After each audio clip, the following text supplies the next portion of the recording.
ಹಾಕ್ಬಿಟ್ಟಿದ್ದಾರೆ. ಒಂದು 25,000 ರೂಪಾಯಿ ಖರ್ಚು ಮಾಡಿ ಒಂದು ಒಳ್ಳೆ ವೆಜಿಟೇಬಲ್ ಪಲಾವ್. ಶನಿವಾರ ಇಲ್ಲ ಅಂತ ಹೇಳಿದ್ರೆ ಬಹುಶಃ ಒಂದು ಒಳ್ಳೆ ಕುರಿ ಮಟನೋ ಇಲ್ಲ ದನದ ಮಟನೋ. ಇವತ್ತು ಭಾನುವಾರನಾ? ಅಲ್ಲ, ಶನಿವಾರ ಹೇಳಿದ್ದು. ಶನಿವಾರ ಅಂತ ಹೇಳಿದ್ದು ನಾನು, ಶನಿವಾರ ಅಲ್ಲ. ತಂದು ನಮ್ಮ ವೆಂಕಟೇಶ್ ಮತ್ತೆ ಅವ್ರ ಕುಟುಂಬದವರು ನಮಗೆ ಬಿಡ್ತಾ ಇದ್ರು. ಆದರೆ ಅವರು ಸ್ವಲ್ಪ ಶ್ರಾವಣ ಶನಿವಾರದವರು. ಆದರೆ 30-40 ವರ್ಷಗಳ ಹಿಂದೆ ಈ ವಾತಾವರಣ ಇತ್ತು ಅಂತ ನೋಡಿದ್ರೆ ಖಂಡಿತ ಈ ವಾತಾವರಣ ಇರಲಿಲ್ಲ. ಎಲ್ಲಿ ನಾವು ಸಭೆ ಮಾಡ್ತಾ ಇದ್ವಿ, ಕಾಲೋನಿ ಮಧ್ಯಭಾಗದಲ್ಲಿ ಒಂದು ಲೈಟ್ ಕಂಬ ಇರ್ತಾ ಇತ್ತು. ಆ ಲೈಟ್ ಕಂಬದ ಹತ್ರ ಸಂಜೆ ಹೊತ್ತು ಮೀಟಿಂಗ್ ಮಾಡ್ತಾ ಇದ್ವಿ. ಆ ಸಂಜೆ ಹೊತ್ತು ಮೀಟಿಂಗ್ ಮಾಡುವಾಗ ನಾವೆಲ್ಲ ವಿದ್ಯಾರ್ಥಿಗಳಿದ್ದಾಗ ನಮ್ಮ ಗಂಗಾಧರು, ನಾನು, ನಮ್ಮ ಹೆಣ್ಣೂರಲ್ಲಿ ಒಂದಷ್ಟು ಜನ ಇದ್ದಾರೆ, ಅವ್ರ ಹೆಸರು ಬೇಡ ಇರಲಿ, ನಾವು ಹಾಡ ಆಡ್ಕೊಂಡು ಕಲಾ ತಂಡದಲ್ಲಿ ಇದ್ವಿ ನಾವೆಲ್ಲ. ನಮ್ಮ ಗಂಗಾಧರು ಮತ್ತು ಇನ್ನೊಬ್ಬ ಗೆಳೆಯರು ಅಲ್ಲಿಗೆ ಅಥವಾ ಏನು ಕಂಜಿರಿ ಹೊಡಿತಾ ಇದ್ರು. ನಾನು ಹಾಡಾಡ್ತಾ ಇದ್ದೆ, ಗಂಗಾಧರು ಹಾಡಾಡ್ತಾ ಇದ್ದ. ಭಾಳ ಜನ ಸಿಂಗರ್ ಇದ್ವಿ.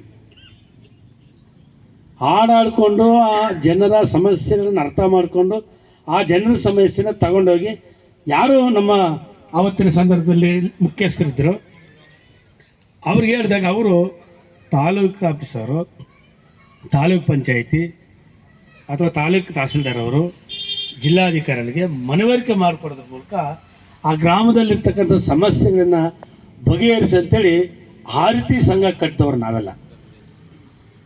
ಇವತ್ತು ಬಂಡೆ ಬಂಸಂದ್ರ ಇರ್ಬೋದು, ನಮ್ಮ ಜಗ ಇದ್ದಾನೆ ಇಲ್ಲಿ, ಇವತ್ತು ಗೊಲ್ಲಳ್ಳಿ ಇರ್ಬೋದು, ಎರಪನಹಳ್ಳಿ ಇರ್ಬೋದು, ಇಡೀ ಬಿದರಳ್ಳಿ ಹೋಬಳಿನಲ್ಲಿ ವಿಶೇಷವಾಗಿ ನಮ್ಮ ಹೆಣ್ಣೂರು ಟೀಮು ಸಂಘಟನೆ ಮಾಡಿರೋದು ತಮಗೆಲ್ಲ ಗೊತ್ತಿದೆ. ಕಾರಣಾಂತರದಿಂದ ಸ್ವಾರ್ಥ ಒಬ್ಬ ಮನುಷ್ಯನಿಗೆ ಬಂದರೆ, ಅಣ್ಣ ತಮ್ಮಂದರಿಗೇನೆ ಸ್ವಾರ್ಥ ಬಂದರೆ, ತಮ್ಮನಿಗೆ ಮೋಸ ಮಾಡ್ತಕ್ಕಂಥದ್ದು ಅಥವಾ ತಮ್ಮ ಅಣ್ಣನಿಗೆ ಮೋಸ ಮಾಡ್ತಕ್ಕಂಥದ್ದು, ಎಲ್ಲರೂ ಸೇರಿ ಒಂದು ಕುಟುಂಬನ ನಾಶ ಮಾಡ್ತಕ್ಕಂಥದ್ದು ನಾವು ಇವತ್ತು ನೋಡ್ತಾ ಇದ್ದೀವಿ. ಆವತ್ತು ಹಂಗೆ ಇರಲಿಲ್ಲ. ಯಾವಾಗ ಚುನಾವಣೆ ರಾಜಕಾರಣದ ಒಳಗಡೆ ಕೃಷ್ಣಪ್ಪನವರು ಸ್ವತಂತ್ರವಾದಂಥ ಒಂದು ಶಕ್ತಿಯನ್ನು ಪಡೆಯೋದ್ರ ಮೂಲಕ ನಾವು ಯಾರು ಮನೆಗಳ ಬಾಗಿಲಿಗೆ ಹೋಗಿ ಕಾಯ ಅವಶ್ಯಕತೆ ಇಲ್ಲ ಅಂತೇಳಿ ಅವರು ಒಂದು ದೊಡ್ಡ ಆಲೋಚನೆ ಮಾಡಿದರು. ಆ ಆಲೋಚನೆಗೆ ಅಂದಿನ ನಮ್ಮ ನಾಯಕರುಗಳು ಅವರು ಬೆಂಬಲ ಕೊಡದಿರೋ ಕಾರಣದಿಂದ ಸಂಘಟನೆ ಒಡಕಾಯಿತು. ಆ ಸಂಘಟನೆ ಒಡಕಾಗೋ ಟೈಮಲ್ಲಿ ನಾವೆಲ್ಲ ಒಂದೇ ಜೊತೆಯಲ್ಲಿ ಇದ್ದವರು, ಒಂದೇ ತಟ್ಟೆಯಲ್ಲಿ ಊಟ ಮಾಡ್ತಾ ಇದ್ದವರು, ಒಂದೇ ಹಾಸಿಗೆಯಲ್ಲಿ ಮಲಗ್ತಾ ಇದ್ದವರು. ನಮಗೆ ಇವನು ಯಾವ ಜಾತಿ, ಅವನ ಯಾವ ಜಾತಿ, ಅವನ ಯಾವ ಊರು ಅನ್ನೋದು ನಮ್ಗೆ ಗೊತ್ತಿಲ್ಲ. ನಾವೆಲ್ಲ ಒಂದೇ ಜಾತಿಯಲ್ಲಿ ತಿಳ್ಕೊಂಡ್ವಿ. ಆ ವಿಘಟನೆ ಆದಾಗ 96ರಲ್ಲಿ ಆವಾಗ ಬಂತು, ಯಾವುದೋ ಬಂತು, ಈ ದರಿದ್ರ, ಇವನು ಒಲೆ ಇರೋನು, ಅವನು ಮಾದಿಗಿರೋನು, ಇವನು ಲೆಫ್ಟ್, ಇವನು ರೈಟ್ ಅಂತೇಳಿ ಬಂತು. ನಾವೇನು ಚಳುವಳಿ ಮಾಡಿದ್ವಿ, ನಾವು ನಮ್ಮ ಲೀಡರ್ ಅಂತ ಅಂದ್ಕೊಂಡು ಮಾಡಿದ್ವಿ. ಅವ್ರು ಯಾವತ್ತು ಹಳ್ಳಿ ಕಡೆ ಬಂದಿಲ್ಲ, ಆವತ್ತು ಹಳ್ಳಿ ಕಡೆ ಬಂದಿದ್ದು ನಾವು. ಆದರೆ ಆ ಮನುಷ್ಯ ಇದನ್ನ ಬಿತ್ತನೆ ಆಗ್ದ. ಮತ್ತು ನಮ್ಮ ಕೆಲವು ಹುಡುಗರು ಆಸೆ ಬುರುಕರು, ಎಂಡ, ಸಾರಾಯಿ ಇದಕ್ಕೆ ಹೋಗ್ಬಿಟ್ರು. ಭಾಳ ಜನ ಹೋಗಿದ್ದಾರೆ.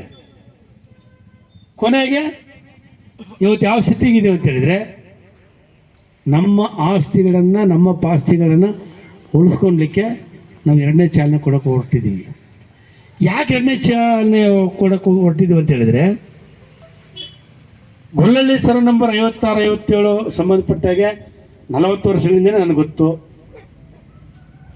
ಯಾರೋ ಭೂಮಿ ಜಮೀನು ಯಾರೋ ವಾರಸ್ದಾರು, ಯಾರೋ ಕಬ್ಜೆಯಲ್ಲಿದ್ದಾರೆ, ಅದನ್ನು ಹೆಂಗೆ ಬಿಡಿಸ್ಬೇಕು ಅನ್ನೋದು ನಮ್ಗೆ ಗೊತ್ತು. ಬಂಡೆ ಬಂಸಂತರದಲ್ಲಿ ಸರ ನಂಬರ್ 55 ಅಲ್ಲಿ ಯಾರಿದ್ದಾರೆ, ನಮ್ಮ ಅಲ್ಲಿರ್ತಕ್ಕಂಥ ನಮ್ಮ ಜನಾಂಗದ ಭೂಮಿಯನ್ನು ಯಾರು ಕಬ್ಜೆ ಮಾಡಿದ್ದಾರೆ ಅದು ಗೊತ್ತು. ಎರಪನಹಳ್ಳಿ ಸರ ನಂಬರ್ 20-21 ಅಲ್ಲಿ ಯಾರು ಸ್ವಾಧೀನಪಡಿಸ್ಕೊಂಡಿದ್ದಾರೆ, ದಾಖಲೆ ಯಾರ ಹೆಸರಲ್ಲಿದೆ ಅದು ಗೊತ್ತು. ಬೈಪಿ ಸರ ನಂಬರ್ ಮೂಲ 28 121ರಿಂದ ಹಿಡ್ಕೊಂಡು ಇವತ್ತು 136 38 ಗಂಟೆ 39 40 ಆಗಿದೆ. ಆ ಸರ ನಂಬರ್ಗಳು ಕೂಡ ಗೊತ್ತು. ಬಾಗ್ಲೂರು ಸರ ನಂಬರ್ 176 175 ಆ ಜಮೀನುಗಳು ಕೂಡ ಸಂಪೂರ್ಣವಾಗಿ ಏನಾಗಿದೆ ಅಂತ ಗೊತ್ತು. ಮತ್ತೆ ಎಮ್ಮಸಳ್ಳಿ ಸರ ನಂಬರ್ 89 58 98 ಎಲ್ಲ ಭೂಮಿಗಳ ಬಗ್ಗೆ ನನಗೆ ಮಾಹಿತಿ ಇದೆ. ಗೋಪುರಪುರ ಅಥವಾ ಗುಮ್ಮನಹಳ್ಳಿ ಸರ ನಂಬರು ಅದು ಬಹುಶಃ 50 55 ಇದೆ. ಆ ಭೂಮಿಯನ್ನು ಯಾರು ಕಬ್ಜೆ ಇದ್ದಾರೆ ಅಂತ ಅದು ಗೊತ್ತು. ಕ್ಯಾಲ್ಸನಹಳ್ಳಿ ಸರ ನಂಬರ್ 14 ಅದರಲ್ಲಿ ಯಾರಿದ್ದಾರೆ ಅಂತ ಅದು ಗೊತ್ತು. ಬಿದರಹಳ್ಳಿ ಸರ ನಂಬರ್ 193 ಆ ಭೂಮಿ ಯಾರು ಸ್ವಾಧೀನದಲ್ಲಿದ್ದಾರೆ ಅಂತ ಗೊತ್ತು. ಆದೂರು ಸರ ನಂಬರು 174 ಬರೀ 74 ಆ ಭೂಮಿ ಏನಾಗಿದೆ ಅದರ ಪರಿಸ್ಥಿತಿನೂ ಗೊತ್ತು. ಅದಿಷ್ಟೆಲ್ಲ ನಾನು ಮಾಹಿತಿ ಹೇಳ್ತಾ ಇದ್ದೀನಿ ಅಂತ ಹೇಳಿದ್ರೆ, ಎಷ್ಟು ವರ್ಷದ ಹಿಂದೆ ಈ ಸರ ನಂಬರ್ಗಳ ಬಗ್ಗೆ ನನಗೆ ಮಾಹಿತಿ ಇದೆ. ಈ ಜಮೀನುಗಳೆಲ್ಲ ಯಾರ್ದು ಅಂತ ಹೇಳಿದ್ರೆ 100ಕ್ಕೆ 90 ಭಾಗ ನಮ್ಮ ದಲಿತರ ಭೂಮಿ. ಅದರಲ್ಲಿ ಒಡ್ರು ಇದ್ದಾರೆ, ಮಾದಿಗರು ಇದ್ದಾರೆ, ವಲಯರು ಇದ್ದಾರೆ. ಅನಗಲ್ಪುರ ಅದು ಪೂರ್ತಿ ಒಡ್ರು. ಮಾರ್ಸಂದ್ರ ಈ ರೀತಿ ಪಟ್ಟಿ ಬೆಳೆಸ್ಕೊಂಡೋದ್ರೆ ಪ್ರತಿ ಗ್ರಾಮದ ಭೂಮಿ ಸಮಸ್ಯೆ ನನಗೆ ಗೊತ್ತಿದೆ. ಇಂಥ ಭೂಮಿ ಸಮಸ್ಯೆಯನ್ನು ಮಾತಾಡ್ತಕ್ಕಂಥ ಒಬ್ಬ ನಾಯಕ ಇವತ್ತು ತನಕ ನಿಮ್ಮೊಟ್ಟಿಗೆ ಬಂದಿಲ್ಲ, ನಿಮ್ಮ ಹತ್ರ ಚರ್ಚೆ ಮಾಡ್ತಾ ಇಲ್ಲ. ನಿಮ್ಮ ಹತ್ರ ಚರ್ಚೆ ಮಾಡ್ತಾರೆ ಒಂದೇ ಒಂದು, ಇವನು ಹೊಲ ಇರೋವನು ಅವನು ಮಾದಿಗರವನು, ಇವನು ಹೊಲ ಇರೋವನು ಇವನು ಮಾದಿಗರವನು. ಮಾದಿಗರು ನಾವು ಸಂಘಟನೆ ಆಗಬೇಕು, ನಾವು ಮಾದಿರ ಸಂಘಟನೆ ಆಗಬೇಕು. ಏನು ಸಂಘಟನೆ ಆಗ್ಬೇಕಂತಂದ್ರೆ ಗುರಿನೇ ಗೊತ್ತಿಲ್ಲ ಅವ್ರಿಗೆ. ಸಂಘಟನೆ ಆಗ್ಬೇಕು, ಏನು ಸಂಘಟನೆ ಆಗಬೇಕು? ಇವತ್ತು ಇಲ್ಲಿಗೆ ಇನ್ನೂ ಒಂದಷ್ಟು ಜನ ಬರಬೇಕಾಗಿತ್ತು. ಅವ್ರು ಇವತ್ತೇನೋ ಮಾದಿಗರದ್ದು ಏನೋ ಒಂದು ಸಭೆ ಮಾಡಿದೆ. ನಮ್ಮ ಗೆಳೆಯರೆ ಪೋಸ್ಟ್ಮನ್ ಆಯ್ತಾ, ಪೋಸ್ಟ್ಮನ್ ಆಗಿದೆ ಅಂತ ತೀರ್ಕೊಂಡ್ರಂತೆ. ಇರಲಿ, ಅವ್ರು ಮಾಡೋ ತಪ್ಪಂತ ಹೇಳಲ್ಲ. ಒಕ್ಕಲಿಗರು ಸಂಘಟನೆ ಆಗ್ತಾ ಇದ್ದಾರೆ, ಲಿಂಗಾಯತರು ಸಂಘಟನೆ ಆಗ್ತಾ ಇದ್ದಾರೆ, ಮತ್ತು ಬೇರೆ ಬೇರೆ ಸಮುದಾಯದವರು ಸಂಘಟನೆ ಆಗ್ತಾ ಇದ್ದಾರೆ, ತಪ್ಪಲ್ಲ. ಆಗ ನೀವು ಏನು ಸಂಘಟನೆ ಆಗ್ತಾ ಇದ್ದೀರಲ್ಲ, ನೀವು ಸಂಘಟನೆ ಆಗ್ತಿರೋದು ಯಾರ ವಿರುದ್ಧ ಅನ್ನೋದು ಬಗ್ಗೆ ಅವ್ರಿಗೆ ಕ್ಲಾರಿಫಿಕೇಶನ್ ಇಲ್ಲ, ಒಂದು ಕ್ಲಾರಿಟಿ ಇಲ್ಲ. ಅವ್ರಿಗೆ ಯಾರ ವಿರುದ್ಧ ಸಂಘಟನೆ ಆಗ್ತಾರೆ ಅಂತ ಹೇಳಿದ್ರೆ ವಲಯ ವಿರುದ್ಧ ಸಂಘಟನೆ ಆಗಬೇಕು ಅನ್ನೋದು ಮಾತ್ರ ಅವ್ರು ಮಾತಾಡೋದನ್ನು ನಾನು ಕೇಳಿದ್ದೀನಿ. ಸೋಷಿಯಲ್ ಮೀಡಿಯಾದಲ್ಲಿ ಮಾತಾಡಿದ್ದು ನಾನು ನೋಡಿದ್ದೀನಿ. ನಿಮ್ಮ ಶತ್ರು ಯಾರು? ನಿಮ್ಮ ಶತ್ರು ಅಥವಾ ನಿಮ್ಮ ಎದುರುಗಡೆ ಇರ್ತಕ್ಕಂಥ ದೌರ್ಜನ್ಯಕೋರು ಯಾರು ಅಂತ ಹೇಳಿದ್ರೆ, ನಿಮ್ಮ ಭೂಮಿಯನ್ನು, ನಿಮ್ಮ ಏನು ನಾನು ಹೇಳಿದ್ರೆ ಸರ್ವ ನಂಬರ್ಗಳನ್ನು ಇದರಲ್ಲಿರ್ತಕ್ಕಂಥ ಯಾರು ಕಬ್ಜೆ ನೀಡಿದ್ರೆ ಅವರು ನಿಮ್ಮ ವಿರೋಧಿಗಳು. ಇದನ್ನು ನಮ್ಮ ಸಂಘಟನೆಯವರು ಏನು ಸಮುದಾಯ ಸಂಘಟನೆ ಮಾಡೋಕೆ ಹೋಗ್ತಾರಲ್ಲ, ಅವ್ರು ಇದನ್ನು ಐಡೆಂಟಿಫೈ ಮಾಡಬೇಕು. ಅದಕ್ಕೆ ನಾನು ಆವಾಗ ಬೈತಾ ಇದ್ದಾಗ ನಮ್ಮ ದೇವರಾಜ್ ಹೇಳಿದ್ದು MSS ಅಂತ. MSS ಮಾಡುವಾಗ ನಾನು ಊಡು ವೆಂಕಟೇಶ್ ನಾನು ಬೈದೆ. ನಾನು ಅವನು ಆರ್ ಲೋಕೇಶ್ ಅಂತ ಒಬ್ಬ ತಲೆಕೆಟ್ಟವನು, ಆರ್ ಲೋಕೇಶ್.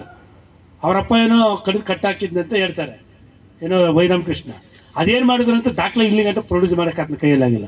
ಆದರೆ ಅಮಾಯಕ ಮಾದಿಗರನ್ನ ಸೇರಿಸ್ಕೊಂಡು ವಲಯರ ವಿರುದ್ಧ ಮಾತಾಡ್ಕೊಂಡು ಅವ್ರ ವಲಯರ ಮತ್ತು ಮಾದಿಗರ ಮಧ್ಯೆ ಇರ್ತಕ್ಕಂಥ ಒಂದು ಅನುಬಂಧನ ಉಳಿರ್ತಕ್ಕಂಥ ಕೆಲಸ ಮಾಡ್ತಾ ಇದ್ದಾರೆ. ಆದರೆ ಅದು ಯಶಸ್ವಿ ಆಗ್ತಾ ಇಲ್ಲ. ಯಾಕೆ ಯಶಸ್ವಿ ಆಗ್ತಾ ಇಲ್ಲ ಅಂತ ಹೇಳಿದ್ರೆ, ಕರ್ನಾಟಕ ದಲಿತ ಸಂಘರ್ಷ ಸಮಿತಿಯಲ್ಲಿ ಪ್ರೊಫೆಸರ್ B ಕೃಷ್ಣಪ್ಪನವರ ಅನುಯಾಯಿಗಳು ವಲಯರು ಮಾದಿಗರು ಇಬ್ಬರು ಕೂಡ ಇವತ್ತು ತನಕ ಈ ರಾಜ್ಯದಲ್ಲಿ ಕೆಲಸ ಮಾಡ್ತಾ ಇರೋದ್ರಿಂದ ಈ ಹುಳಿ ಹಿಂಡಿದ್ರು ಕೂಡ ಸ್ವಲ್ಪ ಮೊಸರಾಗುತ್ತೆ, ಆದರೆ ಅದು ಹಾಳಾಗಲ್ಲ. ಆ ಮೊಸರನ್ನ ನಾವು ತುಪ್ಪ ಹಾಕಿ ತಯಾರು ಮಾಡ್ತಕ್ಕಂಥ ಶಕ್ತಿ ಕೃಷ್ಣಪ್ಪನನ್ನು ಕಲಿಸ್ಕೊಟ್ಟಿರೋದನ್ನ ಆ ಪ್ರಯತ್ನ ಮಾಡ್ತಾ ಇದ್ದೀವಿ. ಹಾಗಾಗಿ ನಮ್ಮ ಭೂಮಿ ಸಮಸ್ಯೆಗಳಿದಾವಲ್ಲ, ಈ ಭೂಮಿ ಸಮಸ್ಯೆಗಳನ್ನು ನಾವು ಕೈ ಹಾಕಿದ್ರೆ ಮಾತ್ರ ನಾವು ಗಟ್ಟಿ ಆಗ್ತೀವಿ. ಭೂಮಿ ಕಳ್ಕೊಂಡ್ರೆ ನಮ್ಮ ವೆಂಕಟೇಶ್ ಅವ್ರು ಹೇಳ್ತಾ ಇದ್ರಲ್ಲ, 10-18 ಮನೆ ಇದೆ. ಈಗ ಇನ್ನೊಂದು 5-10 ವರ್ಷ ಆದರೆ ಗ್ರೇಟರ್ ಬೆಂಗಳೂರು ಆಗ್ತಿದ್ದೆಲ್ಲ BBMP ಆಗ್ತಾಯಿದೆ. ನಿಮ್ಮ ಗಮನದಲ್ಲಿರಲಿ. ಅಪ್ ಟು ಬಿದರಳ್ಳಿಯಿಂದ ಹಿಡ್ಕೊಂಡು ಜಾಲ ಗಂಟ BBMP ಆಗ್ತಾಯಿದೆ. ಅದು ಸರ್ವೆ ಮಾಡಿದ್ದಾರೆ. ಭೂಮಿಯನ್ನು ಉಳಿಸ್ಕೊಳ್ಲಿಕ್ಕೆ ಕನಿಷ್ಠ ಸೆಟ್ಲ್ಮೆಂಟ್ ಆದ್ರೂ ಮಾಡಿಕೊಂಡು ಒಂದು 10,000 ಕೋಟಿ ರೂಪಾಯಿ ಮಾಡ್ಕೊತಾ ಇದ್ರಾ? ಮಾಡ್ಕೊಂತ ಇಲ್ಲ. ನಮ್ಮವರೇ ಕೆಲವು ತಲೆ ಹಿಡಿಕರು ಇದ್ದಾರೆ. ನಮ್ಮವರೇ ಕೆಲವು ತಲೆ ಹಿಡಿಕರು ಎಲ್ಲ ನಾನು ಸೆಟ್ಲ್ ಮಾಡ್ತೀನಿ ಅಂತೇಳಿ ನಮ್ಮ ರೈತರ ಹತ್ರ ಬಂದು, ಗ್ರಾಂಟಿಸ್ಗಳ ಹತ್ರ ಬಂದು ಅವ್ರು ಹಂಗೆ ಹೆಂಗೆ ಎದುರಿಸಿ ನಾನು 30 ಲಕ್ಷ ಕೊಡ್ತೀನಿ, 40 ಲಕ್ಷ ಕೊಡ್ತೀನಿ, 50 ಲಕ್ಷ ಕೊಡಿಸ್ತೀನಿ ಅಂತೇಳಿ. ಯಾಕಂದ್ರೆ ಅವ್ನು ಫೇಸ್ ಮಾಡೋಕ್ಕಾಗಲ್ಲ. ನೀನು ಅವ್ನು ಸುಪ್ರೀಂ ಕೋರ್ಟ್ಗೆ ಹೋಗ್ತಾನೆ ಅಂತ ಎದುರಿಸಿ ಬೆದರಿಸಿ 34-40 ಲಕ್ಷ ಸೆಟ್ಲ್ಮೆಂಟ್ ಮಾಡಿಕೊಂಡು ಇವನಿರ್ತಾನಲ್ಲ ತಲೆ ಹಿಡ್ಕ, ಈ ತಲೆ ಹಿಡ್ಕ ಏನು ಮಾಡ್ತಾನೆ, ಅವನೊಂದು 50 ಲಕ್ಷ ಮೇಲೆ ಮಾಡ್ಕೊಂಡಿದ್ದು ಯಾರಿಗೋಸ್ಕರ? ಅವನು ಅವ್ರ ಅಪ್ಪನ ಹುಟ್ಟಿದವನು ವಾರಸದಾರ್ಥ. ಇದು ಪ್ರಕ್ರಿಯೆ ನಡೀತಾ ಇದೆ ಇಲ್ಲಿ ಬೆಂಗಳೂರು ರಾಜ್ಯಾದ್ಯಂತ. ಇದು ನಡೀತಾ ಇದೆ. ಇದನ್ನು ತಪ್ಪಿಸ್ಬೇಕಂತೇಳಿ ಪಿಟಿಷನ್ ಕಾಯ್ದೆ ತಿದ್ದುಪಡಿ ಮಾಡಬೇಕಂತೇಳಿ ಸುಮಾರು 208 ದಿನ ಫ್ರೀಡಮ್ ಪಾರ್ಕ್ನಲ್ಲಿ ಅಹೋರಾತ್ರ ಧರಣಿಯನ್ನು ಮಾಡಿಸ್ತೀವಿ. ಅದಕ್ಕೆ ಮೊದಲು 25 ದಿನ ಮಾಡಿಸ್ತೀವಿ. ಹೆಚ್ಚಿಗೆ 1 ವರ್ಷ ಧರಣಿಯನ್ನು ಅಲ್ಲಿ ಮಾಡಿಸಿದ್ವಿ. ಅದರ ನೇತೃತ್ವ ನಮ್ಮ ಪಿಟಿಷನ್ ಮಂಜು ಅವರಿಗೆ ಜವಾಬ್ದಾರಿ ಕೊಡೋದ್ರ ಮೂಲಕ ನಾವು ಹಿಂದುಗಡೆ ಏನೆಲ್ಲ ಕೆಲಸ ಮಾಡಬೇಕು ಅದೆಲ್ಲ ಕೆಲಸ ಮಾಡಿ ಇವತ್ತು ಪಿಟಿಷನ್ ಕಾಯ್ದೆನ ಜಾರಿ ಆಗಿದೆ. ಆದರೆ ಕೆಲವದರಲ್ಲಿ ಸ್ವಲ್ಪ ಕರೆಕ್ಷನ್ ಇದೆ. ಆ ಕರೆಕ್ಷನ್ ಮಾಡಲಿಕ್ಕೆ ಆ ಪ್ರಯತ್ನ ನಾವು ನಾಳೆಯಿಂದನೇ ಪ್ರಾರಂಭಿಸ್ತೀವಿ. ಅದ್ರ ಬಗ್ಗೆ ಚಿಂತೆ ಮಾಡೋದು ಬೇಡ. ಆದರೆ ಪ್ರಸ್ತುತ ಸಂದರ್ಭದಲ್ಲಿ RTC ಪಾಣಿದಾರರು ಯಾರು ಮೂಲ ಜಮೀನ್ದಾರರು ಇದ್ದಾರೆ, ಮೂಲ ಗ್ರಾಂಟ್ಸ್ ಇದ್ದಾರೆ, ಅವರ ಹೆಸರಲ್ಲಿರ್ತಕ್ಕಂಥ ಜಮೀನನ್ನು ಸ್ವಾಧೀನಪಡಿಸ್ಕೊಂಡಿರ್ತಕ್ಕಂಥ ನಮ್ಮ ವೆಂಕಟೇಶ್ವರ ಹೇಳ್ತಾರಲ್ಲ, ಜಗನ್ನಾಥ ರೆಡ್ಡಿ, KP ಮೂರ್ತಿ, ನಮ್ಮ ಯಾರೋ ನಾರಾಯಣ ರೆಡ್ಡಿ, ಇವರೆಲ್ಲ ಇದ್ದಾರಲ್ಲ, ಅವ್ರಿಗೆ ಹತ್ರೆಲ್ಲ ಈಗಾಗಲೇ ಇದ್ರ ಮಾಹಿತಿಯನ್ನು ನಾನು ಯಾವ ಮೂಲಕ ತಲುಪಿಸಿದ್ದೀನಿ. ಕಳೆದ 3-4 ವರ್ಷದಿಂದ, 10 ವರ್ಷದಿಂದ, 3-4 ಅಲ್ಲ, ನಾರಾಯಣ ರೆಡ್ಡಿ 4 ಎಕರೆ ಜಮೀನು ಸ್ವಾಧೀನದಲ್ಲಿದ್ದದನ್ನ ನಾನೇ ಬಿಡಿಸ್ಕೊಟ್ಟಿದ್ದೆ. ಇಲ್ಲೊಬ್ಬ ಅಯೋಗ್ಯ ಒಬ್ಬ ಇದ್ದಾನೆ, ಹೆಸರು ಬೇಡ, ಇಲ್ಲಿ ಪಕ್ಕದೂರವನೇ ಅಯೋಗ್ಯ ಅವನು. ಅಂತ ಅಯೋಗ್ಯರ ಬಗ್ಗೆ ನಾವು ಜಾಗೃತರಾಗೋದ್ರ ಮೂಲಕ ನಮ್ಮ ಸಮುದಾಯಗಳನ್ನು ರಕ್ಷಣೆ ಮಾಡ್ತಕ್ಕಂಥ ಕೆಲಸ ಮಾಡೋದ್ರ ಮೂಲಕ ಮತ್ತು ನಮ್ಮ ಜನಾಂಗಕ್ಕೆ ಏನೆಲ್ಲ, ಯಾಕಂದರೆ ಯಾವುದೇ ಸಮುದಾಯ ಅಭಿವೃದ್ಧಿ ಹೊಂದಬೇಕಂತ ಹೇಳಿದ್ರೆ ಅವರು ಆರ್ಥಿಕವಾಗಿ ಅಭಿವೃದ್ಧಿ ಹೊಂದಿರಬೇಕು. ಸಂಖ್ಯೆನಲ್ಲಿ ನಾವು ಏನೋ ಬಿದ್ರಳ್ಳಿನಲ್ಲಿ ಅಥವಾ ಮಾಧ್ಯಮ ಕ್ಷೇತ್ರದಲ್ಲಿ ನಾವು 80,000 ಇದೀವಿ ಅಂತ ಅಥವಾ 1,20,000 ಅಂತ ನಾವು ಹೇಳ್ಕೊಂಡ್ರು ಕೂಡ ಆ ಸಂಖ್ಯೆ ಅಷ್ಟೇ ಅದು. ಆದರೆ ಅದರಿಂದ ನಿಮ್ಗೆ ಏನು ಪ್ರತಿಫಲ ಇಲ್ಲ. ಆ ಸಂಖ್ಯೆ ದ್ವಿಗುಣ ಆಗಬೇಕಂತ ಹೇಳಿದ್ರೆ ನೀವು ಆರ್ಥಿಕವಾಗಿ ಸಬಲರಾಗಬೇಕು. ನಿಮ್ಮ ಹತ್ರ ದುಡ್ಡಿದ್ರೆ ಅವ್ರು ನಿನ್ನ ಹತ್ರ ಬರ್ತಾರೆ. ನಿಮ್ಮ ಹತ್ರ ಯಾವತ್ತೂ ದುಡ್ಡು ಇರಲ್ಲ. ಅವ್ರು ಯಾರು ಕಬ್ಜೆನೇ ಇರ್ತಾರೆ, ಕಬ್ಜೆನಲ್ಲಿರೋರನ್ನ ಅಥವಾ ಸ್ವಾಧೀನ ಇರೋರನ್ನ ಬಿಡಿಸೋದೇನು ದೊಡ್ಡ ಕೆಲಸ ಇಲ್ಲ. 56-57 ಏನಿದೆ ಉದಾಹರಣೆ, ಅದು ಯಾವುದೇ ನಾನು ಹೇಳಿರ್ತಕ್ಕ ಎಲ್ಲ ಗ್ರಾಮಗಳು ಸರ್ವೆ ನಂಬರ್ ಹೇಳ್ತಾ ಇರೋದು ನಾನು. ಅದು ವರ್ತೂರಲ್ಲಿರ್ಬೋದು, ಅದು ಸೌತಲ್ಲಿರ್ಬೋದು, ನಾಗರಾಜ್, ಯಾವ ತಾಲೂಕಿನಲ್ಲಿದ್ದಾವೆ ಆ ಎಲ್ಲ ತಾಲೂಕಿನಲ್ಲಿರ್ತಕ್ಕಂಥ ಈ ರೀತಿ ಸಮಸ್ಯೆಗಳನ್ನು ಪಟ್ಟಿ ಮಾಡಿಕೊಂಡು ಮಾಡಿದ್ರೆ ಖಂಡಿತವಾಗಲೂ ಭೂಮಿಯನ್ನು ಬಿಡಿಸ್ಬೋದು. ಇದೇನು ಸಮಸ್ಯೆ ಇಲ್ಲ. ನಮ್ಗೆ ಯಾವ MLAಗಳು, ಯಾವ ಮಂತ್ರಿಗಳು ಯಾರು ನಮ್ಗೆ ಸಹಕಾರ ಮಾಡಲ್ಲ. ಈಗ ನಾವು ಕಾಂಗ್ರೆಸ್ ಬೆಂಬಲ ಕೊಟ್ಟು ಕಾಂಗ್ರೆಸ್ ಸೇರ್ಪಡೆ ಆಗಿದ ತಕ್ಷಣವೇ ಕಾಂಗ್ರೆಸ್ನ ಪರವಾಗಿದೆ ಅಂತ ನಾವು ಯಾರು ಕೂಡ ಭಾವಿಸೋ ಅವಶ್ಯಕತೆ ಇಲ್ಲ. ನಾವೆಲ್ಲ ನಾನು ಕಾಂಗ್ರೆಸ್ ಸೇರಿದ್ದೀನಿ, ಕಾಂಗ್ರೆಸ್ಸಲ್ಲಿ ಜವಾಬ್ದಾರಿ ಇದೆ ಅಂದಿದ ತಕ್ಷಣವೇ ನಮ್ಮ ಸಮುದಾಯಕ್ಕೆ ಕಾಂಗ್ರೆಸ್ ಸರ್ಕಾರದಿಂದ ಆಗುತ್ತೆ ಅಂತ ನಿರೀಕ್ಷೆ ಮಾಡೋದು ಬೇಕಾಗಿಲ್ಲ. ಮಗು ಅತ್ತಾಗ ಮಾತ್ರ ತಾಯಿ ಹಾಲು ಕೊಡೋದು. ಕಾಂಗ್ರೆಸ್ ಸರ್ಕಾರದಲ್ಲಿ ನಾವು ಒತ್ತಾಯ ಇರಿದಾಗ ಮಾತ್ರ ನಮ್ಮ ಸಮಸ್ಯೆನ ಬಗೆಹರಿಸ್ತಾರೆ ವಿನಃ ನಾವು ಕೇಳಿಲ್ಲ ಅಂತ ಹೇಳಿದರೆ ಅವರು ಯಾರು ಸ್ವಾಧೀನದಲ್ಲಿದ್ದಾರಲ್ಲ ಅವರು ವಾರಸದಾರ ಅಲ್ಲಿ ಕೀ ಪೋಸ್ಟಲ್ಲಿರೋದು ಅಧಿಕಾರಿಗಳೆಲ್ಲನೂ. ನಮ್ಮ ಸಾಗರ್ ಹೇಳ್ತಾ ಇದ್ನಲ್ಲ, ಸಾಗರ್ ಇಲ್ಲಿ ಹೋದ ಸಾಗರ್, ನಮ್ಮ ಸಾಗರ್ ಹೇಳ್ತಾ ಇದ್ನಲ್ಲ, ಪ್ರಿನ್ಸಿಪಾಲ್ ಇದ್ದವರು, ಅದೇ ಪ್ರಿನ್ಸಿಪಾಲ್ ಇದ್ದವರು ಅದ್ಮೇಲೆ ಎಷ್ಟೆಲ್ಲ ಸಮಸ್ಯೆ ಮಾಡ್ತಾ ಇದ್ದಾರೆ ಅಂತ ಅವ್ರ ಮಾತಲ್ಲೇ ನೀವು ಕೇಳಿದ್ರಲ್ಲ. ಹಂಗಾಗಿ ಎಲ್ಲ ಸಮಸ್ಯೆಗಳಿದ್ದರಿಂದ ಈ ಚಳುವಳಿಯನ್ನು ನೀವು ಗಟ್ಟಿ ಮಾಡಿಸ್ತಕ್ಕಂಥ ಕೆಲಸ ಮಾಡಿ. ಮತ್ತು ಯಾರು ನಮ್ಮ ಜಾತಿ ಸಂಘಟನೆ ಕಟ್ಟಿದ್ರೆ ಜಾತಿನ ಕಟ್ಟಲಿ. ಅದು ಯಾವ ರೀತಿ ಕಟ್ಟಬೇಕಂತ ಹೇಳಿದ್ರೆ ಅಭಿವೃದ್ಧಿಗೋಸ್ಕರ ಅವರು ಮೆಡಿಕಲ್ ಕಾಲೇಜು, ಇಂಜಿನಿಯರಿಂಗ್ ಕಾಲೇಜು ಅಥವಾ D.Ed ಕಾಲೇಜು ಅಥವಾ ಇನ್ನೊಂದು ಕಾಲೇಜಿಗೆ ಒಕ್ಕಲಿಗರ ಸಂಘ ಅಂತ ಮಾಡಿದ್ರು. ಅವರೆಲ್ಲಿ ಬೀದಿ ಮಾಡಲ್ಲ, ಯಾರ ವಿರುದ್ಧನೂ ಮಾತಾಡಲ್ಲ. ಆದರೆ ಒಕ್ಕಲಿಗರ ಸಂಘದಲ್ಲಿ ಕೆಂಪೇಗೌಡ ಮೆಡಿಕಲ್ ಕಾಲೇಜ್ ಇದೆ, ವೀರಶೈವ ಲಿಂಗಾಯತರ ಸಭೆ ಇದೆ. ಅವರೆಲ್ಲಿ ಬೀದಿಗೆ ಬಂದಿಲ್ಲ, ಅವ್ರು ಯಾವ ಜಾತಿ ವಿರುದ್ಧ ಮಾತಾಡಲ್ಲ. ಆದರೆ ಅವ್ರದ್ದು ಮೆಡಿಕಲ್ ಕಾಲೇಜ್ ಇದೆ. ನಿಜನಾ? ನೀವು ಮಾದಿರ ಸಂಘ ಕಟ್ಟ್ರಿ, ನಾವು ಬೇಡ ಅನ್ನಲ್ಲ, ವಿರೋಧ ಇಲ್ಲ. ನೀವು ಒಡೆಯರ ಸಂಘ ಕಟ್ಟ್ರಿ, ಬೇಡ ಅನ್ನಲ್ಲ, ವಿರೋಧ ಇಲ್ಲ. ಆದರೆ ನೀವು ಕಟ್ಟಬೇಕಾಗಿರೋದು ನಿಮ್ಮ ಸಮುದಾಯದ ವಿದ್ಯಾ ಮತ್ತು ಶೈಕ್ಷಣಿಕ ಮತ್ತು ಔದ್ಯೋಗಿಕ ಕ್ಷೇತ್ರದಲ್ಲಿ ಅಭಿವೃದ್ಧಿ ಹೊಂದಲಿಕ್ಕೆ ಕಟ್ಟಬೇಕ ವಿನಃ ಇನ್ನೊಂದು ಜಾತಿ ವಿರುದ್ಧ ಕಟ್ಟೋದೈತಲ್ಲ, ಅದು ಮೇಲ್ಜಾತಿಗಳಿಗೆ ಇದರ ಲಾಭ. ಅಸ್ಪೃಶ್ಯ ಜಾತಿಗಳು ಒಲೆಯೂ ಮನೆಯಿಂದ ಹೊರಗಡೆ ಇದ್ದಾರೆ, ಮಾದಿರೂ ಮನೆಯಿಂದ ಹೊರಗಡೆ ಇದ್ದಾರೆ. ಅವನ ಎಡ ಬಲ ಅಂದರೆ ಅವ್ನ ಎಡಗಾಲ ಚಪ್ಪಲಿ, ಇವನು ಬಲಗಾಲ ಚಪ್ಪಲಿ. ಯಾರು ಒಳಗಡೆ ಬಿಟ್ಕೊಂತಾನೆ? ನಮ್ಮ ಎರಪನಹಳ್ಳಿ ದೇವರಾಜನ್ ಬೇಕಾದ್ರೆ ಮನೆ ಒಳಗಡೆ ಬಿಟ್ಕೊಂತಾರೆ. ಅದೇ ನಮ್ಮ ಜಗದೀಶ್ನಾಗಲಿ ನಮ್ಮ ವೆಂಕಟೇಶ್ನಾಗಲಿ ಮನೆ ಒಳಗಡೆ ಬಿಟ್ಕೊಡ್ಲಪ್ಪ. ಒಬ್ಬ ಮಾದಿಗ ಒಬ್ಬ ಒಲೆ ಇಬ್ಬರು ಇದ್ದಾರೆ, ಬಿಟ್ಕೊಂಡು ನೋಡೋಣ. ಆದರೆ ಆ ದೇವರಾಜಕ್ಕೆ ಒಳಗಡೆ ಬಿಟ್ಕೊಂತಾರೆ. ಯಾಕ? ಅವ್ನು ಒಟ್ಟರು. ಅವನು ಇವರಿಬ್ಬರು ಮಾದಿಗರು ಒಲೆಯರು. ಮಾದಿಗರು ಒಲೆಯರು ಅಂದ್ರೆ ಯಾರು? ಇವ್ರು ಮುಟ್ಟಿಸ್ಕೊಳ್ದಿರ್ತಕ್ಕಂಥ ನಮಗೆ ಕಟ್ಟಿಂಗ್ ಮಾಡ್ತಾ ಇರಲಿಲ್ಲ. ಗುಬ್ಬಿಗೆ ಕಟ್ಟಿಂಗ್ ಹೋದ್ರೆ ಬಂಡೆ ಸಂತರು ಮಾಡ್ತಾಯಿಲ್ಲ. ಅವ್ರು 200 ಬಂಡೆ ಬರ್ತಾಯಿದ್ರು ಅವಾಗ. ಒಳ್ಳಲ್ಲಿ ನೋಡಿ ಹೇಳ್ತಾ ಇದ್ದಾರೆ, ಕಟ್ಟಿಂಗ್ ಮಾಡ್ತಾ ಇರಲಿಲ್ಲ ಗುಬ್ಬಿನಲ್ಲಿ. ದೊಡ್ಡ ಗುಬ್ಬಿನಲ್ಲಿ ನಮ್ಮ ವಿಶೇಷವಾಗಿ ಒಲೆಮಾದಿಗರು ಇಬ್ಬರು ಇದ್ದಾರಲ್ಲ ದೊಡ್ಡ ಗುಬ್ಬಿನಲ್ಲಿ, ಅವ್ರಿಗೆ ಯಾರಿಗೂ ಕಟ್ಟಿಂಗ್ ಮಾಡ್ತಾ ಇರಲಿಲ್ಲ. ಅವ್ರು 200 ಬಂಡೆಗೆ ಬರ್ತಾಯಿದ್ರು ಅವಾಗ. 200 ಬಂಡೆ ಅವಾಗ ಜಂಕ್ಷನ್ನು ನಾನು ನೋಡಿದ್ದೀನಿ, ನಾನು ಸ್ಕೂಲ್ಗೆ ಹೋಗೋವಾಗ. ಇಂಥ ವಾತಾವರಣದಲ್ಲಿ ಅವ್ರು ಬೇರೆ, ನಾವು ಬೇರೆ. ಅವನ ತಲೆ ಕೆಟ್ಟವನು ರಾಜಕಾರಣಿಗಳು ಮಾತಾಡ್ತಾನೆ, ಅವ್ರ ಮಾತು ಕೇಳ್ಕೊಂಡು ನಾವು ಆಳೋಗೋದಲ್ಲ. ಅಣ್ಣ ಬೇರೆಯವ್ರ ಮೇಲೆ ನಾವು ಬಿಹೇವ್ ಮಾಡೋದಲ್ಲ, ನಮ್ಮಲ್ಲೇ ಇಲ್ಲ ಅಣ್ಣ, ನಮ್ಮಲ್ಲೇ ಇಲ್ಲ.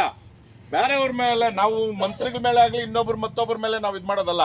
ಫಸ್ಟ್ ಆಫ್ ಆಲ್ ನಮ್ಮಲ್ಲಿ ಇಲ್ಲಿ ಬಂದ್ಬಿಟ್ರೆ ಅವ್ನ ಯಾವನ ಬೇರೆ ಅವನು ಒಲಿನೋ ಮಾದಿನೋ ಅಂತ ಹೇಳಿದ್ರೆ ಬೂಟ್ ತಗೊಂಡು ಅಲ್ಲೇ ಹೊಡೆದ್ರೆ ಅವನಿಗೆ ಅವ ಕರೆಕ್ಟ್ ದಾರಿಗೆ ಬರ್ತಾನೆ. ಅದಕ್ಕೆ ಎಲ್ಲಾನು ಹಂಗೆ ನಮ್ಮಲ್ಲೇ ಇಲ್ಲ. ಅದಕ್ಕೆ ಇವತ್ತಿಗೆ ನಾವು ತಿಲಾಂಜಲಿ ಆಡಬೇಕು.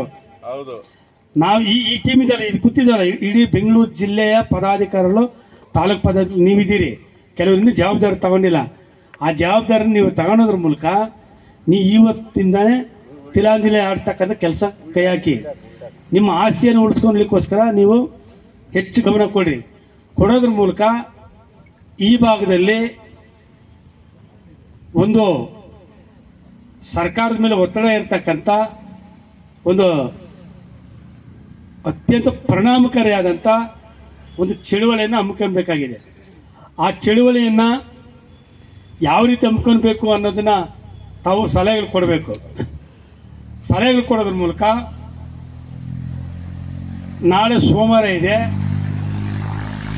ಇವತ್ತೇನೆಲ್ಲ ಚರ್ಚೆಗಳಾಗಿದ್ದಾವೆ, ಈ ಎಲ್ಲ ಚರ್ಚೆಗಳನ್ನು ಒಳಗೊಂಡಂಗೆ ನಾಳೆ ಜಿಲ್ಲಾಧಿಕಾರಿಗಳ ಕಚೇರಿಗೆ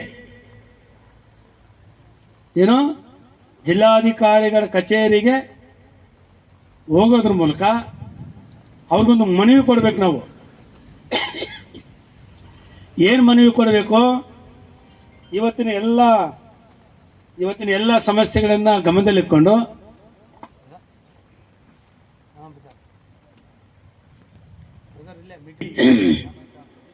ಮನವಿ ಕೊಡೋದ್ರ ಮೂಲಕ ಇಂತಿಷ್ಟು ನಿರ್ದಿಷ್ಟವಾದಂಥ ಕಾಲಾವಧಿಯನ್ನು ಕೊಟ್ಟು ಒಂದು 15 ದಿನನೋ ಅಥವಾ 1 ತಿಂಗಳು ಗಡುವು ಕೊಟ್ಟು ಜಿಲ್ಲಾಧಿಕಾರಿಗೆ ನಮ್ಮಲ್ಲಿ ಈ ರೀತಿ ಸಮಸ್ಯೆ ಇದೆ, ಇವತ್ತೆಲ್ಲ ಚರ್ಚೆ ಮಾಡಿದ್ವಲ್ಲ, ಈ ಚರ್ಚೆ ಒಳಗಡೆ ಇನ್ನಷ್ಟು ಸಮಸ್ಯೆಗಳಿದೆ. ನನಗೆ ಗೊತ್ತಿದೆ, ನೀವು ಯಾರು ಹೇಳಿಲ್ಲ.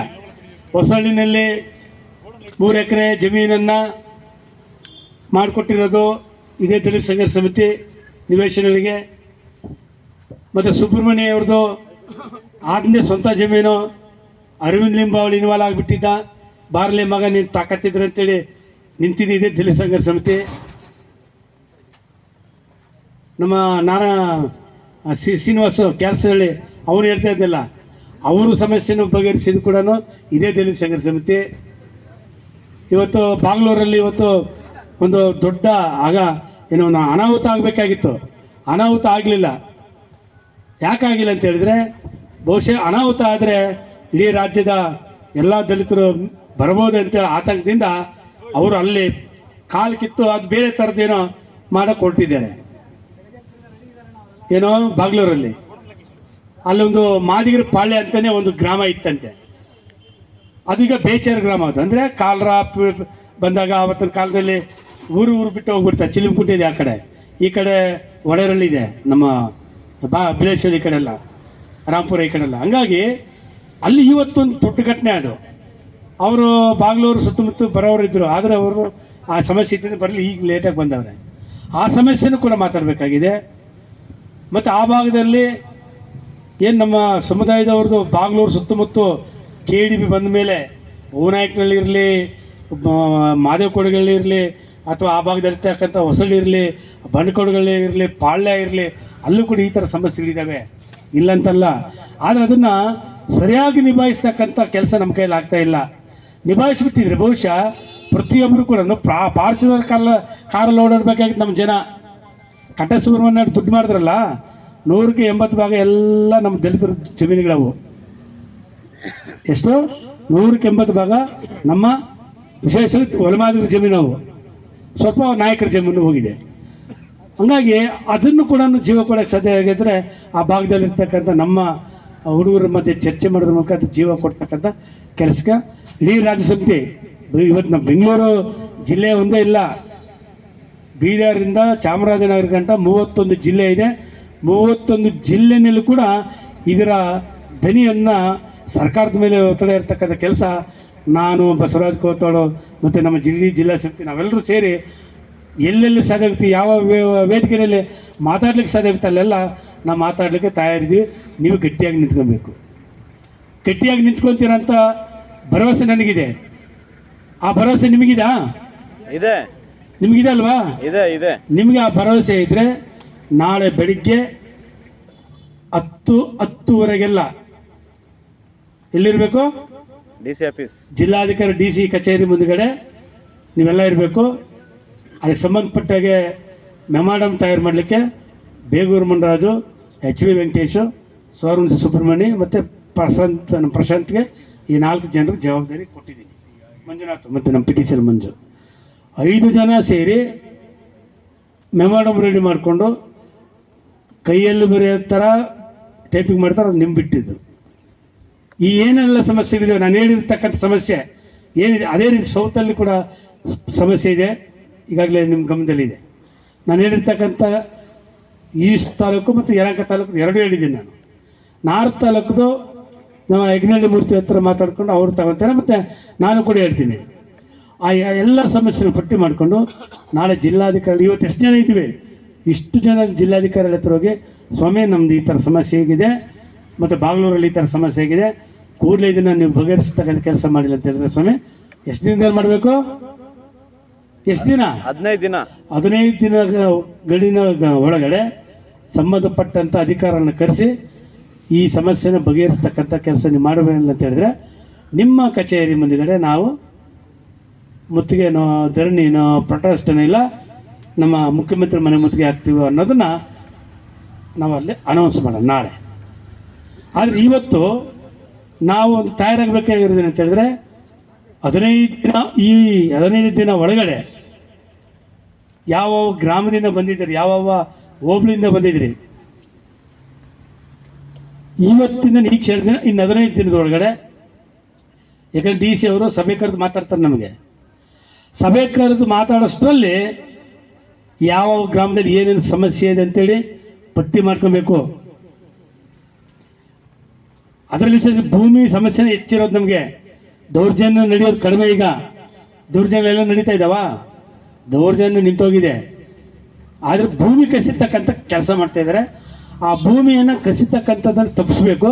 ಮತ್ತು ಯಾರು ಬಲಾಢ್ರಿದ್ದಾರೆ ಅವ್ರ ಹತ್ರ ಜಮೀನು ವಾಪಸ್ ತಗೋಬೇಕು. ಒಂದು ವೇಳೆ ಮಾರಾಟ ಆಗಿದ್ರೆ, ಒಂದು ವೇಳೆ ಈಗಿನ ವಾತಾವರಣದೊಳಗಡೆ ಮುಕ್ತವಾಗಿ ಮಾತಾಡೋಣ, ಕದ್ದು ಮುಚ್ಚಿ ಮಾತಾಡೋದು ಬೇಡ. ಕದ್ದು ಮುಚ್ಚಿ ಯಾರು ಕೆಲಸ ಮಾಡಬಾರ್ದು. ಇವತ್ತಿನ ವಾತಾವರಣದ ಒಳಗಡೆ ಒಂದು ವೇಳೆ ಆ ಜಮೀನು ಕಬ್ಜೆ ಬಿಡ್ಸೋಕ್ಕಾಗಲ್ಲ, ಮಾಡೋಕ್ಕೂ ಆಗೋದಿಲ್ಲ, ಅವ್ರು ಸೆಟ್ಲ್ಮೆಂಟ್ ಬರ್ತಾರೆ ಅಂತ ಹೇಳಿದ್ರೆ, ಸೆಟ್ಲ್ಮೆಂಟು ನಮ್ಮ ಜನರ ಪರವಾಗಿ ಮಾಡಿಸ್ತಕ್ಕಂಥ ಕೆಲಸಕ್ಕೆ ನಾವು ಕೈ ಹಾಕಬೇಕು. ಸೆಟ್ಲ್ಮೆಂಟು ಕೂಡ ಮಾಡಿಸ್ಬೇಕು. ಅವ್ರು ಬಂದಿಲ್ಲ ಅಂತ ಹೇಳಿದ ತಕ್ಷಣ ನಾವು ಕೈ ಬಿಡೋದಿಲ್ಲ ಮತ್ತು ಆ ಸಮುದಾಯ ಕೈ ಬಿಡೋದಲ್ಲ. ಸೆಟ್ಲ್ಮೆಂಟ್ ಕೂಡ ಮಾಡಿಸ್ಬೇಕು. ಇಲ್ಲ ಕೊಡೋಕ್ಕಾಗಲ್ಲ ಹಂಗಿಂಗೆ ಐತೆ, ಆ ಸೆಟ್ಲ್ಮೆಂಟು ಯಾವುದೋ ಮೂಲಕ ಮಾತಾಡಿಸ್ತೇನೆ. ಈಗ ನಾನು ಮಾತಾಡ್ತೀನಿ ಅಂತ ಹೇಳಿದ್ರೆ ನನ್ನ ಬೆಂಡ್ ಮಾಡೋಕ್ಕಾಗಲ್ಲ ಅಂತ ಹೇಳಿದ್ರೆ ನಮ್ಮ ಯಾರೋ ಮೂಲಕ ನನಗೆ ಮಾತಾಡ್ಸೋಕೆ ಯಾರೋ ಒಬ್ಬರು ಮೀಡಿಯೇಟ್ನ ಕಳಿಸ್ತಾರೆ. ಕಳಿಸ್ಲಿ. ನಮ್ಮ ಜಮೀನುದಾರರು ಯಾರಿದ್ದಾರೆ ಗ್ರ್ಯಾಂಟೀಸು ಅವ್ರಿಗೆ ಅವ್ರು ಕಳಿಸೋದೆ ನೀನು ಸುಮ್ಮನೆ ಬಿಡು, ನಿಂಗೆ 10 ಲಕ್ಷ ಕೊಡ್ತೀನಿ ಇಂಥ ಆಫರ್ ನನಗೆ ಸಾಕಷ್ಟು ಬಂದಿದೆ, ನಿಮ್ಗೆ ಗೊತ್ತಿಲ್ಲ, ಸಾಕಷ್ಟು ಬಂದವೆ. ಅಂಥ ಆಫರ್ಗಳಿಗೆ ನಾವು ಯಾವತ್ತೂ ಹೋಗಿಲ್ಲ, ಹೋಗೋದೂ ಇಲ್ಲ, ಅದು ಅವಶ್ಯಕತೆಯೂ ಇಲ್ಲ. ಆದರೆ ನಮ್ಮ ಜನರಿಗೆ ಅವಕಾಶ ಬಂದಂತ ಹೇಳಿದಾಗ ನಮ್ಮ ಜನರಿಗೆ ಕೊಡಿಸೋಣ.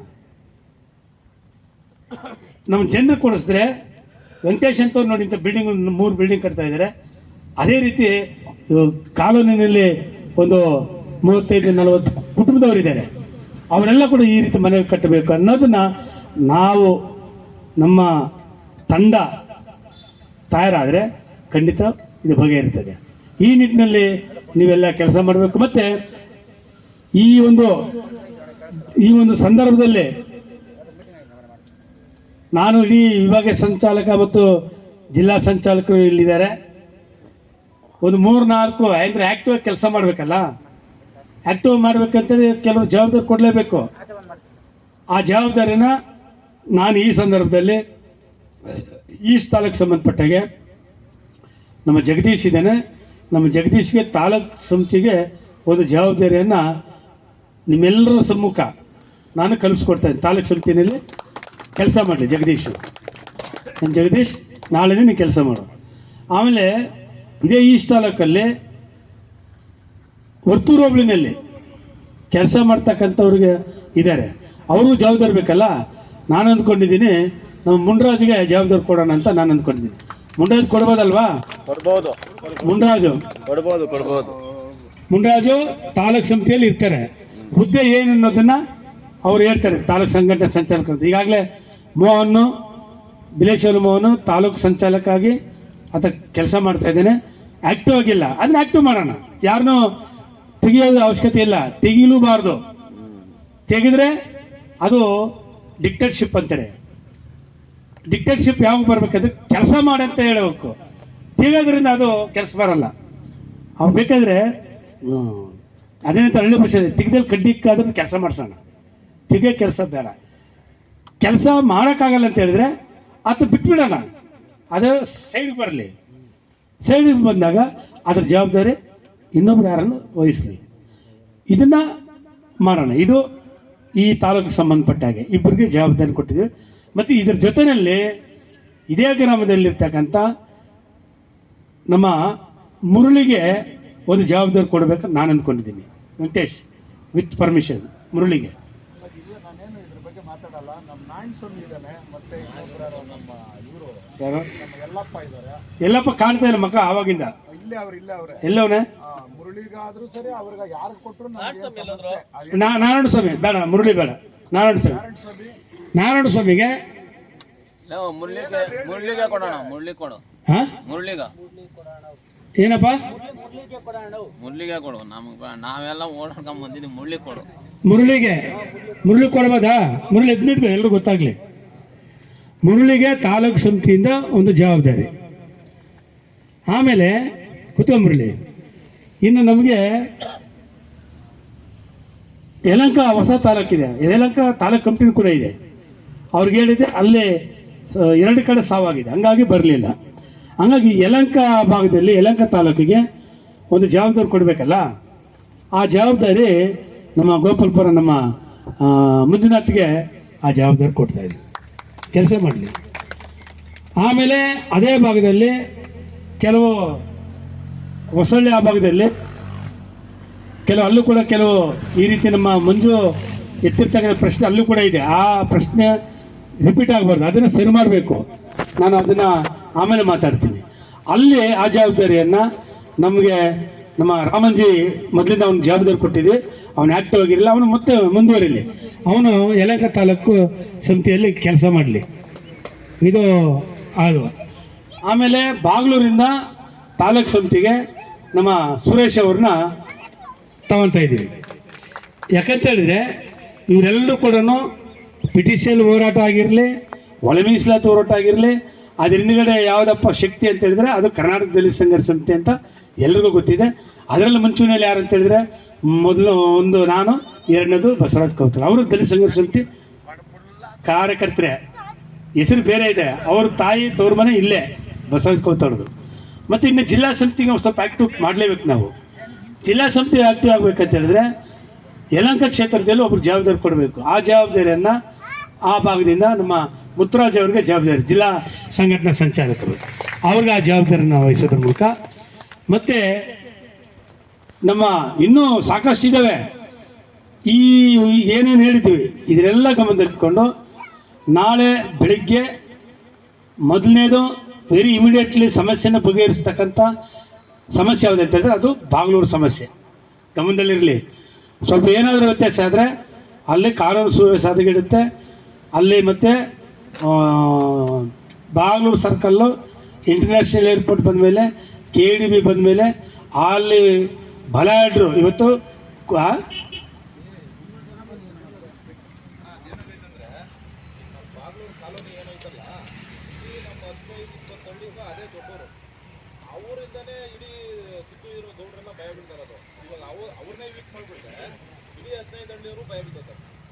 ಈಗ ಗೊತ್ತಾಯ್ತು ಹೇಳಿದ್ದು.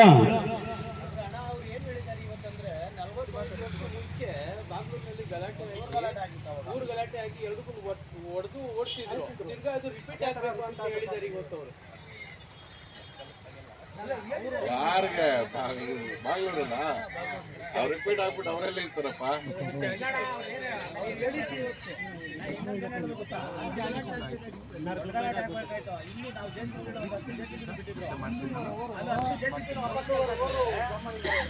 ಈಗ ಸುರೇಶ್ ಕೂತ್ಕೋ, ಗೊತ್ತಾಯ್ತು ಕೂತ್ಕೋ. ಈಗ ಬಾಗ್ಲೂರು ನಮಗೇನು ಹೊಸದಲ್ಲ. ಬಾಗ್ಲೂರು ದೌರ್ಜನ್ಯ ನಡೆದಾಗ, ಗೋಪಾಲ್ಪುರದ ದೌರ್ಜನ್ಯ ನಡೆದಾಗ, ಹೊಸಳ್ಳಿನಲ್ಲಿ ದೌರ್ಜನ್ಯ ನಡೆದಾಗ, ಬಂಡೆಬಂಶುಂದರ ದೌರ್ಜನ್ಯ ನಡೆದಾಗ, ಮಾರ್ಸಂದ್ರದಲ್ಲಿ ದೌರ್ಜನ್ಯ ನಡೆದಾಗ, ಮರಳುಕುಂಟೆಯಲ್ಲಿ ದೌರ್ಜನ್ಯ ನಡೆದಾಗ, ಕಣ್ಣೂರಲ್ಲಿ ದೌರ್ಜನ್ಯ ನಡೆದಾಗ ಹೆಣ್ಣೂರು ಟೀಮೇ ಹೋಗಿ ಆ ಸಂದರ್ಭದಲ್ಲಿ ಅಂದರೆ 35-40 ವರ್ಷದ ಹಿಂದೆ ಈ ಸಮಸ್ಯೆನ ಬಗೆಹರಿಸ್ತಕ್ಕಂಥದ್ದನ್ನು ನೋಡಿದ್ದೀವಿ ಯಾರ ಮುಂಚೆ. ಹಾಗಾಗಿ ಎಲ್ಲ ಸಮಸ್ಯೆಗಳಿದೆ. ಈ ಭೂಮಿ ಸಮಸ್ಯೆ ಸರ್ಕಾರಕ್ಕೆ ಅಥವಾ ಜಿಲ್ಲಾಧಿಕಾರಕ್ಕೆ ನಾವೊಂದು ಗಡುವು ಕೊಡ್ತಕ್ಕಂಥದ್ದು, ಒಂದು 15 ದಿನ ಟೈಮು ಕೊಟ್ಟು 1 ತಿಂಗಳ ಒಳಗಡೆ ಸಮಸ್ಯೆ ಬಗೆಹರಿಬೇಕು. ಆ 1 ತಿಂಗಳ ಒಳಗಡೆ ಈಗೇನಿರ್ತಕ್ಕಂಥ ನಮ್ಮ ಪದಾಧಿಕಾರಿ, ಈಗಾಗಲೇ ನಾನು ಹೇಳಿದೆ, ರಿಪೀಟ್ ಆಗೋದು ಬೇಡ, ಮಳೆ ಬರ್ತಾಯಿದೆ.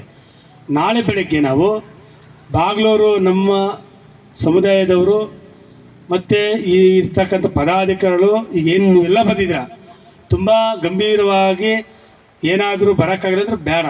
ಆದರೆ ಈಗ ಏನು ಬಂದಿರೋ ಇಷ್ಟು ಜನ ಮತ್ತು ಬಾಗ್ಲೂರಿಂದ ನೀವು ಎಷ್ಟು ಇದ್ದಾರೆ ಅಷ್ಟು ಜನ ಕರ್ಕೊಂಡು ನಾಳೆ ದಯಾನಂದ್ ಅವ್ರ ಹತ್ರ ನಾವು ಜಿಲ್ಲಾಧಿಕಾರಿ ದಯಾನಂದ್ ಅವರು ಸ್ವಲ್ಪ ಸಮಾಜದ ಪರವಾಗಿದ್ದಾರೆ, ಅವ್ರ ಹತ್ರ ಈ ಬಾಗ್ಲೂರು ಸಮಸ್ಯೆನ ಕೂಡಲೇ ಬಗೆಹರಿಸಿಲ್ಲ ಅಂತ ಹೇಳಿದ್ರೆ ಅಲ್ಲಿ ಲಾ ಆ್ಯಂಡ್ ಆರ್ಡರ್ ಪ್ರಾಬ್ಲಮ್ ಆಗುತ್ತೆ. ಕೂಡಲೇ ಸಂಬಂಧಪಟ್ಟಂಥವ್ರು ಕರೆಸಿ ಅಲ್ಲಿ ಸಾಧ್ಯವಾದರೆ ಶಾಂತಿ ಸಭೆ ಮಾಡೋದು, ಅಥವಾ ಭೂಮಿ ನಮ್ಮದೇ ಆಗಿದ್ದರೆ ನಮ್ಮ ಜಮೀನು ಗುರುತಿಸಿ ನೀವು ಕಾಂಪೌಂಡ್ ಹಾಕ್ಕೊಟ್ಟು ಅದು ಆ ಜಮೀನು ಮಾದಿಗರ ಪಾಳ್ಯ ಅಂತ ದಾಖಲೆ ಇದೆ ಅಂತ ಹೇಳ್ತಾ ಇದ್ದಾರೆ. ದಾಖಲೆ ಇದಲ್ವಾ? ಮಾದಿಗರ ಪಾಳ್ಯ ಅಂತ ದಾಖಲೆ ಇರೋದ್ರಿಂದ ಆ ಭೂಮಿಯನ್ನು ಆ ಮಾದಿಗ ಸಮುದಾಯದವ್ರಿಗೆ ಮಾತ್ರ ನೀವು ರಿಸರ್ವ್ ಮಾಡಲಿಕ್ಕೆ ಆದೇಶ ಕೊಡಬೇಕಂತೇಳಿ ಒಂದು ಒತ್ತಡ ಇರೋದ್ರ ಮೂಲಕ ಅಲ್ಲಿನ ಸ್ಥಳೀಯ ಸಮಸ್ಯೆನ ಬಗೆಹರಿಸ್ತಕ್ಕಂಥ ಕೆಲಸ ನಾಳೆಗೆ ಮೊದಲನೇ ಆದ್ಯತೆ ಕೊಡೋಣ. ಎರಡನೇ ಇದು ಆದ್ಯತೆಯೇ, ಆದರೆ ಭೂಮಿ ಸಮಸ್ಯೆ ಇದೆಯಲ್ಲ ಇವು ಅಂದರೆ ಅಲ್ಲಿ ಲಾ ಆ್ಯಂಡ್ ಆರ್ಡರ್ ಪ್ರಾಬ್ಲಮ್ ಇದೆ, ಇಲ್ಲ ಲಾ ಆ್ಯಂಡ್ ಆರ್ಡರ್ ಪ್ರಾಬ್ಲಮ್ ಇಲ್ಲ. ಇದನ್ನು ನಾವೇನು ಪಟ್ಟಿ ಮಾಡಿದ್ವಿ ಇದನ್ನು ವರದಿ ತರಿಸ್ಕೊತಾರೆ. ಈಗಾಗಲೇ ವರದಿ ಪೆಂಡಿಂಗ್ ಇದ್ದಾವೆ. ಈಗಾಗಲೇ ನಾನೇ ಅರ್ಜಿ ಕೊಟ್ಟಿದ್ದೀನಿ.